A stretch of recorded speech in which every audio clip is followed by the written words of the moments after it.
comecei daqui, ó. Sou eu lá em 2000 e alguma coisa que eu não me lembro mais. Essa sou eu na faculdade, em uma das 400 milhões de reuniões que acontecia, que a gente fazia com refrigerantes, com tudo, né? Todo mundo se formando em nutrição, e era isso aí. E eu comecei por causa dessa garotinha de rosa, que tá bem ali no finalzinho da sala, minha filha Isabela. Tá? Então, quando eu entrei na nutrição, sem dúvida nenhuma, eu não sabia que caminho eu ia tomar. Acredito que algumas de vocês que estão aí ainda na faculdade possam se perguntar, mas eu acredito que já tem até um norte melhor que o meu, né? Porque se você já tá aqui, você já tem alguma ideia do que você quer focar. Eu ainda não tinha essa ideia. Eu queria muito, muito, muito, muito trabalhar com nutrição clínica. Quando eu entrei na faculdade, era isso que eu pensava. Eu quero trabalhar com nutrição clínica, porque eu tinha um plano perfeito na minha cabeça. Eu queria atender de manhã enquanto a Isabela estivesse na escola e ficar à tarde com a minha filha. Esse era meu plano, né? Meu plano perfeito. Só que eu me formei e ao mesmo tempo eu me divorciei. Então, meu plano perfeito não aconteceu. E aí, eu que queria muito ir para a clínica, eu fui para onde? Eu fui para UAN, querida. Tem alguém aí na UAN que está querendo fazer transição de carreira? Eu tenho muitas alunas que vieram da UAN e que fazem a transição lá no Sementinha. Então, eu sei muito bem o que a gente vive na pele, né? É realmente um mundo completamente diferente. Porém, ó, para vocês terem uma ideia, eu tive até uma pizzaria, tá, gente? Isso era minha pizzaria, pizzaria Bambina, Bambina Trattoria. Então, eu vivia realmente um mundo completamente diferente do que eu vivo hoje, completamente. Mas sabe o que aconteceu na minha vida? Aconteceu a pandemia. E quando a pandemia aconteceu, eu me reinventei ou me reencontrei, podemos dizer assim. E foi aí que eu comecei a estudar novamente nutrição e voltei aos meus atendimentos. Nesse primeiro momento, eu atendia crianças. Eu sabia que era isso que eu queria, porque, gente, tenho 3 filhos, né? Então, se existe algum tipo de experiência na minha vida que é muito latente, sem dúvida nenhuma, é relacionada a crianças. Então, eu fui fazer atendimentos de introdução alimentar, tudo que aparecia eu atendia. Até que começaram a aparecer muitas crianças seletivas e autistas. Eu não sabia, eu não tô exagerando quando eu digo pra vocês que eu não sabia nem o que era autismo, tá? Isso era completamente diferente do mundo que eu vivia. Eu vivia num mundo em que eu só sabia de preço de açaí, eu só sabia de tratativas com o cliente, eu sabia de fornecedores e de gestão de pessoas, e eu não sabia nada, nada, mais nada do mundo mesmo de nutrição ou de saúde. Então, eu fui começar a entender que demanda era essa. E quanto mais apareciam crianças seletivas e crianças autistas, mais eu tinha o desejo de contribuir com a história delas e de ajudá-las de fato. Só que eu não sabia como fazer isso. Então, o que eu fui fazer? Eu fui estudar. E foi isso que eu fui fazer. Eu sentei e comecei a estudar. Isso foi uma construção que se iniciou nesse período. A partir disso, muitas coisas aconteceram e eu abri a minha primeira salinha de terapia alimentar, que foi essa aqui, bem piquichichita, mas que eu fui muito feliz lá. Eu estive nessa salinha por 6 ou 7 meses, mais ou menos, era numa clínica de terapia ocupacional. E essa aqui, gente, era a minha agenda quando eu comecei meus atendimentos lá em maio de 2021. Um arraso, né? Um total de uma criança. Essa criança nem era de terapia, tá? Era uma criança de consulta. Então, eu comecei como a maioria de vocês aqui, do zero mesmo, né? Transicionando de uma outra carreira e muito perdida, sem saber exatamente para onde eu ia, o que eu ia fazer, e fui conhecendo todo esse percurso conforme eu fui vivendo e conforme eu fui fazendo mesmo as coisas acontecerem. E aí, um ano depois, para vocês terem uma ideia, essa aqui era a minha agenda. Bárbara, mas como que tu fez isso, querida? Isso é mandinga? Não, não é mandinga, não. Isso aqui é estudo, processo, aplicação. Mas não só estudo técnico, tá, gente? A gente precisa, sim, de muito estudo técnico. Inclusive, é esse estudo técnico que vai trazer o resultado, ou um percentual grande dele, porque também não é só isso. Tem várias outras coisas, e eu também vou falar um pouco disso aqui para vocês. Mas isso aqui, gente, se chama estratégia. Vocês lembram que eu falei para vocês que eu não fui direto para a clínica, que eu fui fazer outra coisa? Então, antes de ser nutricionista, eu acabei sendo gestora. Eu acabei sendo empresária. Então, eu sempre enxerguei o meu consultório, a minha agenda, meu Instagram, como uma empresa. E a partir desse pensamento, eu fui estruturando as minhas estratégias de captação de pacientes, de como fidelizá-los. Eu comecei a propagar o meu trabalho para todas as pessoas que era possível. Eu sei que muitas de vocês podem dizer aqui assim, mas eu não tenho talento para Instagram, eu não gosto de Instagram, eu não gosto de redes sociais. Gente, eu também não. Sei que pode parecer que não, né? Pode parecer que, você tá exagerando. Eu vejo você todos os dias no Instagram. Gente, o Instagram também é o meu trabalho. Ele faz parte desse escopo do objetivo que eu tenho, né? Na estratégia dentro da minha empresa. O Instagram é nada mais, nada menos que uma vitrine. Imagina você numa vitrine, numa loja na rua mais movimentada na sua cidade. Não sei qual é a rua mais movimentada na sua cidade. Mas imagina que você tem uma loja nessa rua. O Instagram é essa sua loja na rua mais movimentada da cidade, que não tem fronteiras, não tem fronteiras. Todo mundo consegue te acessar. E sabe qual que é o principal? É de graça, você não paga aluguel. Então você tem a oportunidade de mostrar sua cara, seu serviço, seu propósito, aquilo que você entrega para muitas pessoas. Vocês acham que o meu Instagram começou com 29 mil seguidores? Não, eu comecei com o Instagram fechado e medo de olho gordo. Então, meu Instagram, ele era completamente fechado, lá só tinha foto dos meus filhos e da minha família, porque eu não fazia nada nesse sentido de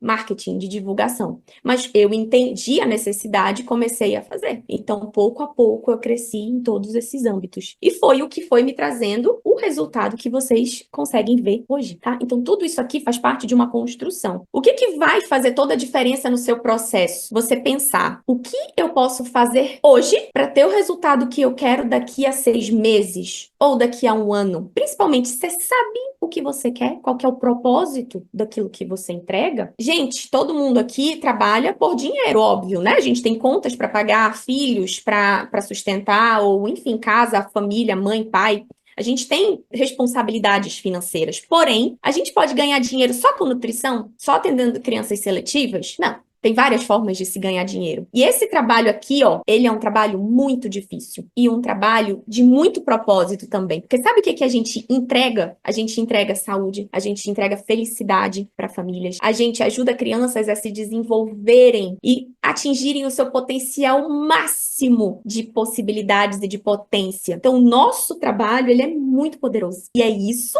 que dá pra gente ali, com certeza, aquela carga, aquela recarga, né? Para todos os dias e para seguir nesse trabalho, que é difícil, mas que sim é muito recompensador. E aí, como vocês viram, minha agenda cheia, né? Poxa, Bárbara, que legal, um ano depois sua agenda ficou cheia. Ficou mesmo. Inclusive, a agenda cheia também é um problema, tá? Mas a gente fala disso depois, em um outro momento. Nesse momento, o que que a gente quer? A gente quer uma agenda cheia. Depois, quando a gente tem uma agenda cheia, a gente quer uma agenda mais tranquila.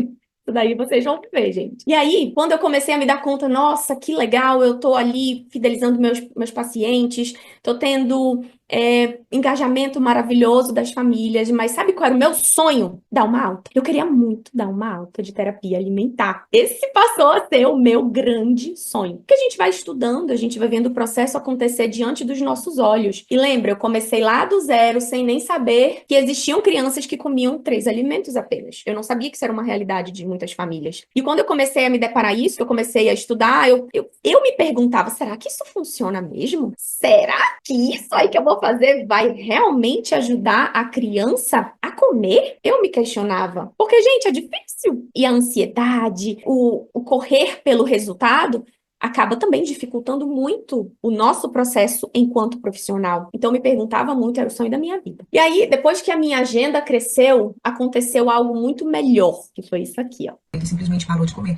Só comia arroz, macarrão e clara de ovo. Você imagina, todos os lugares que nós íamos tinha que levar essa mesma comida. E era só que ele comia. E é desesperador você ver seu filho não se nutrindo, você vê que seu filho não comia, ele não vinha crescendo, não vinha engordando, não vinha ganhando peso. Todo mundo começa assim, não, vai passar, é uma fase, deixa ficar com fome. E não é bem assim que acontece. E aí nós ficávamos desesperados, meu Deus, não tá acontecendo, o que que tá, né? Ele não tá comendo, ainda tá na mesma. E depois parece que dá um estalo. Chega um momento que começa. E aí ela começou no frango, e ele foi no feijão, e ele foi no peixe, na carne. E hoje, graças a Deus, nós passamos aí quase 2 anos de terapia. E hoje o Gui come arroz, feijão, macarrão, carne, frango. Não preciso mais sair com marmitinha pra ele. É um menino que tá desenvolvendo super bem, inteligente. Não é um processo rápido, não é. Mas resolve, funciona. Eu comia aquilo que ele aceitava. Doritos, pão cubano, que era o único pão que ele comia lá. Refrigerante, Coca-Cola. E pastel, sem nada, pastelzinho de vento.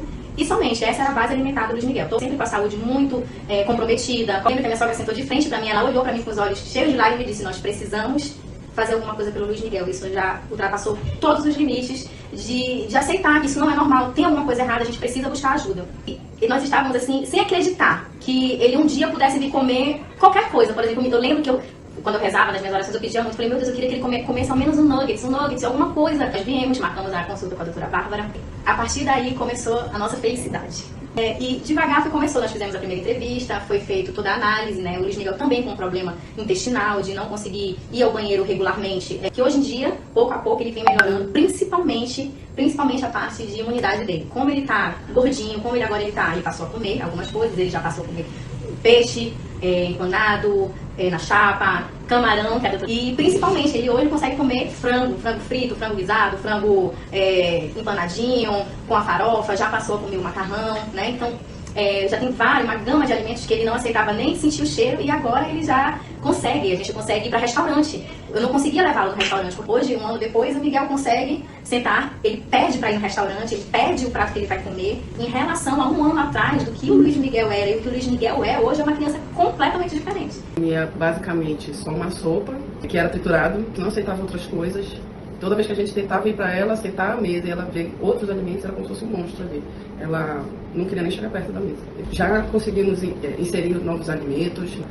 Nunca tinha comido nenhuma proteína assim, de origem animal, carne, né? Ou de frango, ou de peixe, ou qualquer que seja, né? Tudo era naquela sopa de feijão. E agora ela já consegue comer peixe, frango. E aí agora ela já consegue comer bem. Vai dar certo, no tempo certo vai dar certo. E isso aí é um ganho pro resto da vida, porque não é só o fato dele estar comendo, né? Fora os vegetais que ele tá comendo também, cenoura, milho, tomate, tudo isso. Então, ele se abriu para experimentar coisas novas, ele não se abria para isso, ele não queria experimentar. Hoje ele olha, vou provar uma alface, eu já quero comer uma alface. Coisas que a gente nem imaginava, nem batata frita ele gostava e hoje ele come. Então ele se abriu a mente dele. A terapia foi muito importante para que nós conseguíssemos trazer o nosso filho uma qualidade nutricional, uma qualidade de tudo, né? A inteligência, o crescimento, para que ele seja uma criança plena. E nós também somos uma família muito mais feliz hoje, muito menos limitados. Não é só isso não, olha só. Quantas altas a gente já... Todas as que eu encontrei, eu fui colocando aqui, ó. E feedbacks como esse foi o que começou a acontecer na minha vida e na minha prática. E tudo isso aqui começou a preencher a minha alma e me deixar muito feliz na minha prática, apesar das dificuldades. Imagina você poder aplicar algumas técnicas que são comprovadas, que já são validadas, que já têm resultados nas crianças para que elas possam se tornar mais receptivas, que você possa ter pais mais confiantes e uma prática ali mais satisfatória. É isso que todo mundo aqui quer, né? Com certeza, quem é que não quer dar uma alta, né? Receber feedbacks como esses era meu sonho e eu realizei, e isso me deixa muito feliz. Na verdade, até hoje, né? Já tem acontecido esse mesmo processo com a minha equipe, e isso me deixa ainda mais feliz e com as minhas alunas também. Então, eu poder ver que o meu trabalho, o meu propósito, ele transcende, né? Tudo aquilo que eu um dia imaginei e sonhei, isso sem dúvida nenhuma é a prova de que Deus tinha ali um propósito muito maior para minha vida do que eu mesma um dia imaginei. A chave para o sucesso na terapia alimentar, gente, é uma abordagem estruturada, personalizada e respeita principalmente as necessidades individuais de cada criança. Não adianta você achar que você vai conseguir fazer a mesma sessão com todas as crianças naquele dia, que você vai usar o mesmo alimento ou que você vai usar o mesmo personagem. Para vocês terem uma ideia, acho que quem estava aqui na minha aula de engajamento deve ter me ouvido falar que personagem nem sempre, ou na grande maioria das vezes, nem é o que vai fazer a diferença. Você saber o personagem favorito da criança pode sim contribuir, mas não é o principal. Eu digo para vocês que hoje eu sou capaz de fazer uma sessão de terapia com uma sala sem nada, uma criança e um cachinho de uva. Eu consigo trazer essa criança com conexão, com conforto, e eu consigo fazer uma sessão muito bem feita. Por quê? Porque eu tenho um raciocínio e consigo pensar em cada um dos aspectos daquilo que vai trazer a criança de fato para mim, para o engajamento pleno. Eu sou o principal objeto terapêutico dentro da sessão de terapia. Não é o Dino, não é um brinquedo, não é um personagem favorito. Os meus 3 segredos para esses resultados: avaliação e planejamento assertivos, foco na conexão com a criança e com a família. Não existe criança isolada do contexto familiar. Não adianta você querer toda semana colocar a criança para dentro da sessão 45 minutos. Ah, já fiz aqui, olha ali, ele provou, ele beijou, ele isso, ele aquilo, e devolve para a família e você não tem conexão nenhuma com aquela família, você não sabe nem o que está acontecendo na casa da criança. Você simplesmente pensa, na avaliação eu expliquei tudo, então eles já sabem e não estão fazendo. Opa, a culpa não é minha, porque comigo ele come. Não é assim que a banda toca. Se a família soubesse o que fazer, ela não estaria pagando terapia alimentar para estar fazendo com você. Se a primeira orientação que você deu lá na avaliação tivesse sido o suficiente, você já tinha dado alta para essa família. Mas não é tão simples assim. Essa conexão e esse foco na família é um dos meus segredos. E a execução consistente. Por quê? Porque a terapeuta também precisa de engajamento, de brilho nos olhos. Não é só a criança que tem que engajar, não é só a família, a terapeuta também. E eu digo para vocês que eu já vivenciei muitas fases de cansaço, de desgaste emocional, porque nosso trabalho é muito difícil, gente. É muito difícil. Eu já peguei muitas crianças que chegaram para mim com 6, 7, 8, 9 anos comendo dois alimentos, às vezes só mamadeira, às vezes só sopa batida e cremogema. E isso é muito desgastante para a família. Então a família já chega cansada e deposita em você toda essa esperança. Então é muito importante que a gente tenha ali cabeça no lugar. Se você quer trabalhar com terapia alimentar, já vou te dar um conselho que talvez valha mais do que toda essa aula aqui. Faça terapia. Porque você precisa se manter bem para que você possa dar suporte para as famílias. Se você não consegue dar suporte para a família, se você não tem a sua própria base forte, é muito difícil de você conseguir levar por um longo tempo esse trabalho. Isso foi algo que eu aprendi na prática, porque por muitas vezes eu quase desisti. Eu tive um ano em que eu cheguei ao final do ano exausta e eu pensei, eu vou voltar pro restaurante. Eu não vou mais dar continuidade, porque eu não tinha mais vida, eu vendia minha alma. Eu não tinha fim de semana com os meus filhos, eu não tinha tempo com meu marido. Eu não sabia nem que tarefa meu filho estava trazendo para casa, porque a minha vida toda era fazer relatório, planejamento, atender aquela agenda ali. Enquanto eu não estava atendendo os meus pacientes, eu estava fazendo relatório, a minha vida era essa. Todas as vezes que eu tinha pessoas novas para entrar na minha agenda, ou uma consulta de acompanhamento que acontece ali um dia, eu negava. Eu pedia para minha secretária, não coloca ninguém na minha agenda, pelo amor de Deus, até eu entregar tudo isso aqui que eu tenho para entregar, de relatório e de consulta e de suplementação. Eu não consigo dar conta de mais ninguém. E foi aí que eu pensei, ou eu reestruturo tudo na minha vida, ou eu vou desistir, porque eu não vou dar conta, eu vou ficar doente. Na verdade, eu já estava um pouquinho. Então, assim, eu estava realmente muito cansada e muito esgotada. E eu fui reestruturando, eu fui reorganizando. E é isso que eu entrego. Essa reestruturação, essa reorganização que me permitiu vender terapia sem vender minha alma. Fazer terapia, trabalhar com dificuldades alimentares e continuar tendo uma vida. É preciso, além de tudo isso, coragem. Coragem para fazer o que tem que ser feito. Se você hoje, por exemplo, quer fazer uma transição de carreira, querida, você é a única responsável pelo seu sonho na Terra. Ninguém vai chegar para você dizer assim, oi, querida, tudo bem? Então, eu tô sabendo que seu sonho é trabalhar com crianças, né? Com terapia alimentar. Vamos fazer o seguinte, ó, eu vou pagar aqui suas contas por 3 meses para você fazer isso. Não vai acontecer, gente, tá? Provavelmente você vai ter que dar o primeiro passo. Você vai ter que sacrificar alguns momentos, você vai precisar estudar nos fins de semana, à noite, nos fins de semana, atender no sábado inicialmente, ou atender no fim do dia, eu não sei. Mas essa reestruturação, essa coragem para fazer dar certo, ela precisa começar. Ela tem parte de você. Se você já tá há tempos no consultório e não tá tendo o resultado que você quer, você precisa ter coragem para rever o que é que eu preciso fazer, o que eu tenho que mudar para ter o resultado que eu quero. E ter coragem. Vou precisar colocar a cara no Instagram? Onde que eu busco essa estratégia? Eu vou precisar investir em um novo conhecimento? Eu vou precisar investir num local? Vou sair da clínica que eu atendo? Ou vou conversar com a dona da clínica para reestruturar alguma coisa de uma forma que eu preciso? Eu não sei o que você está vivendo hoje, mas seja o que for, isso aqui é universal. É preciso coragem para fazer o que tem que ser feito. Esse é o meu lema. Não importa o que aconteça, o mundo pode desabar, mas se eu tenho algo para entregar, eu entrego. Se eu tenho um objetivo para chegar, eu não sei exatamente como que eu vou fazer no caminho.